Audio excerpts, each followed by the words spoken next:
Good morning everyone. प्रिय विद्यार्थियों, हम पिछले वीडियोस में प्राचीन काल में शिक्षा के मुख्य केंद्र पढ़ रहे थे।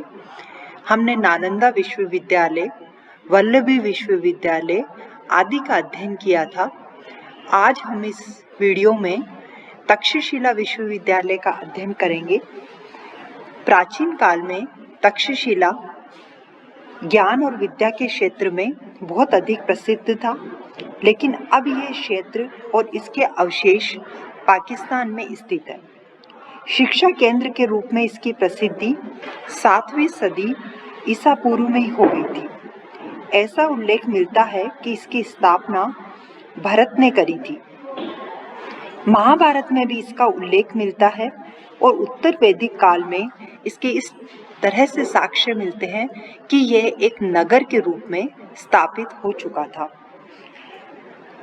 जातक जो कथाएं हैं, जातक कथाएं शायद आपको जानकारी दूं, जातक कथाओं में महात्मा बुद्ध के पूर्व जन्मों की कथाएं हमें मिलती है, उनको जातक कथाएं कहते हैं। तो उनसे ये विदित होता है कि देश के विभिन्न स्थानों से छात्र वहां जाकर आचार्यों के सानिध्य में रहकर ज्ञान प्राप्त करते थे। तक्षशिला में शिक्षा आरंभ करने की आयु 16 वर्ष थी। इससे पूर्व विद्यार्थी अपने नगरों में ही शिक्षा प्राप्त किया करते थे। बाद में उच्च शिक्षा प्राप्त करने 16 वर्ष की आयु में तक्षशिला आया करते थे। शिक्षा अपने नगरों में मिल सकती थी, किंतु राजा तथा अन्य धनी लोग अपने लड़कों को तक्षशिला में भेजना उपयोगी समझते थे। इससे यह सिद्ध होता है कि तक्षशिला एक विश्वविख्यात शिक्षा केंद्र के रूप में विकसित हो चुका था। तक्षशिला में प्राप्त करने का शुल्क 1000 कर्षापण था। जो विद्यार्थी ये शुल्क दे सकते थे, वे आचार्य के घर में ज्येष्ठ पुत्र की तरह आचार्य ही के प्रबंध से पूरे आराम के साथ रहते थे। उन्हें आचार्य कुल में सभी तरह की सुविधाएं उनके लिए रखी जाती थी। इन विद्यार्थियों को आचार्य भागदायक कहा जाता था। जो विद्यार्थी निश्चित शुल्क नहीं दे सकते थे, उनके लिए भी तक्षशिला में स्थान था। तक्षशिला की कीर्ति के कारण जो निर्धन विद्यार्थी वहां आकृष्ट होकर आते थे, उनको आचार्य की ओर से काम दिया जाता था। दूत जातक में भी तक्षशिला का उल्लेख हमको प्राप्त होता है। तक्षशिला में निम्नलिखित विद्याएं पढ़ाई जाती थी, जिनमें मुख्य विषय इस प्रकार है। सबसे पहले है वेद त्रयी। वेद त्रयी जातकों में सर्वत्र 3 वेदों का ही उल्लेख है। कौटिल्य के अर्थशास्त्र में भी अथर्व वेद का समावेश नहीं किया गया है, तो मुख्य रूप से ये पढ़ाए जाते थे। इसके अलावा अष्टादश विद्या शिक्षाएं भी इसमें दी जाती थी। इसके अलावा युद्ध कला, व्याकरण, दर्शन, ज्योतिष, भविष्य कथन, मुनिमी, व्यापार, कृषि, रथ चालन, इंद्रजाल, संगीत, नृत्य और चित्रकला, ये सारी विधाएं इसमें आती थी।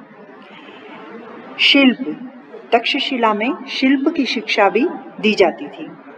धनुर्विद्या, तक्षशिला में एक आचार्य के पास धनुर्विद्या में अपूर्व प्रवीणता प्राप्त करी थी।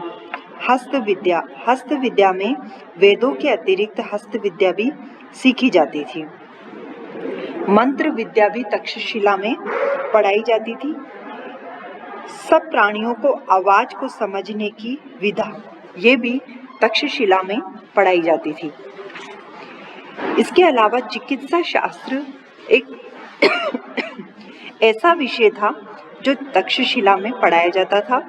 चिकित्सा शास्त्र का अध्ययन करने के लिए दूर दूर से विद्यार्थी यहाँ आया करते थे। मगध सम्राट बिंबिसार के प्रसिद्ध राजवैद्य जीवक ने तक्षशिला में ही शिक्षा प्राप्त करी थी। तक्षशिला में अनेक विश्व प्रसिद्ध आचार्य शिक्षा देने का कार्य करते थे। जातक कथाओं से विदित होता है कि यहाँ एक आचार्य के निर्देशन में 500 छात्र शिक्षा प्राप्त करते थे। कौटिल्य ने ऐसे अध्यापकों का भी उल्लेख किया है जिन्हें राज्य की ओर से वेतन दिया जाता था और उसे पूजा वेतन की संज्ञा दी गई है। शिक्षा का प्रधान उद्देश्य स्वांत सुख न कि उपाधि प्राप्त थी। शिल्प, व्यवसाय आदि की शिक्षा भी इस काल में दी जाती थी। तक्षशिला शिक्षा केंद्र का महत्व 4वीं सदी तक ही था, क्योंकि 5वीं सदी में भारत की यात्रा करने वाले चीनी यात्री फाहियान ने इस स्थान से संबंधित ऐसा कोई विवरण नहीं दिया है।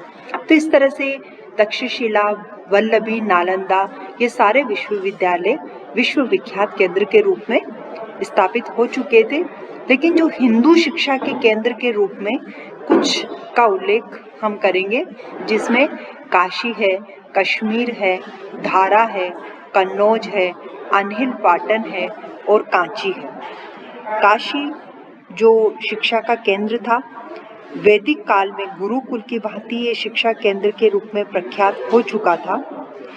काशी एक का महत्व वैदिक काल से ही महत्वपूर्ण था और उपनिषद काल तक काशी एक प्रतिष्ठित शिक्षा केंद्र के रूप में विख्यात हो चुका था। महात्मा बुद्ध ने अपना धर्म चक्र प्रवर्तन काशी में ही किया था। 500 विद्यार्थी उसके शिष्य बनकर पढ़ने लगे थे और वह एक तरह से काशी एक प्रसिद्ध शिक्षा के केंद्र के रूप में विख्यात हो चुका था। जातक साहित्य से भी ज्ञात होता है कि यहाँ विद्यालयों में प्रवेश के लिए छात्रों की आयु कम से कम 16 वर्ष थी। बौद्ध धर्म का जैसे जैसे ह्रास हुआ, वैसे वैसे जो काशी था वो वैदिक और पौराणिक दर्शन का शिक्षा केंद्र बन गया और वहाँ वेद, वेदांग, इतिहास, पुराण इन सब की शिक्षा वहाँ दी जाने लगी।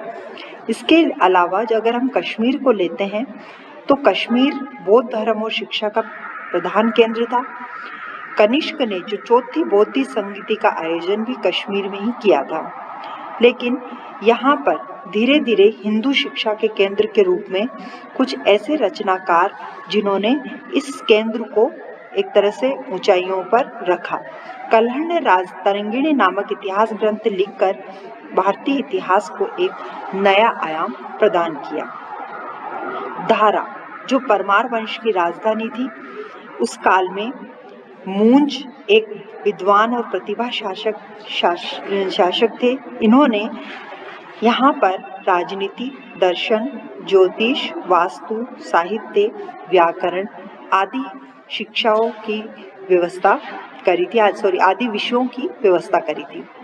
इसी क्रम में अगर हम कन्नौज को लेते हैं तो कन्नौज भी प्राचीन शिक्षा का केंद्र था। यहाँ हिंदू और बौद्ध दोनों ही धर्मों की शिक्षा दी जाती थी। कन्नौज जिसे प्राचीन काल में कान्यकुब्ज भी कहा जाता था, हेनसांग ने भी इसको स्वीकार किया है कि कन्नौज के ब्राह्मण पंडित विद्वता में अद्वितीय थे।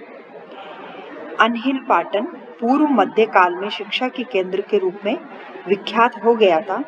यहाँ चालुक्य वंश के शासकों ने इसको आश्रय दिया और व्याकरण, छंद, शब्द, शास्त्र, साहित्य, कोश इन सबको काफी ऊंचाइयों तक पहुंचाया।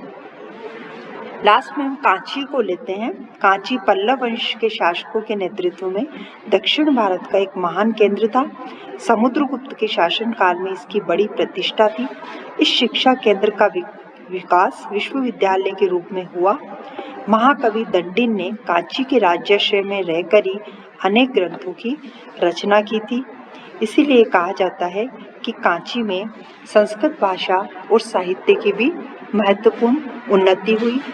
इसके अलावा कई ऐसे छोटे मोटे केंद्र भी थे, जैसे जालंधर था, जालंधर में बौद्ध विहार था, वह भी शिक्षा का केंद्र था। कपिलवस्तु था, वैशाली था, कर्नाटक, नासिक, उज्जैन, पाटलिपुत्र ये सारे ऐसे केंद्र थे जो प्राचीन काल में शिक्षा केंद्र के रूप में विख्यात हुए। यहाँ की जो शिक्षण व्यवस्था थी, शिक्षण प्रबंध था, वह उत्कृष्ट व्यवस्था लिए हुए था और जैसे जैसे महत्वपूर्ण शासकों ने यहाँ पर राज्याश्रय दिया, उसके बाद में इन केंद्रों की उन्नति होती चली गई। स्टूडेंट्स, आपके जो प्राचीन काल में शिक्षा के केंद्र है उस पर 20 नंबर का क्वेश्चन भी बन सकता है और इसके अलावा अगर नालंदा को अगर एक सिंगल क्वेश्चन के रूप में लेवे तो वैसे भी आपका एक बड़ा क्वेश्चन बन सकता है। तो आप इसको महत्वपूर्ण रूप से इस वीडियो को ध्यान दें। धन्यवाद।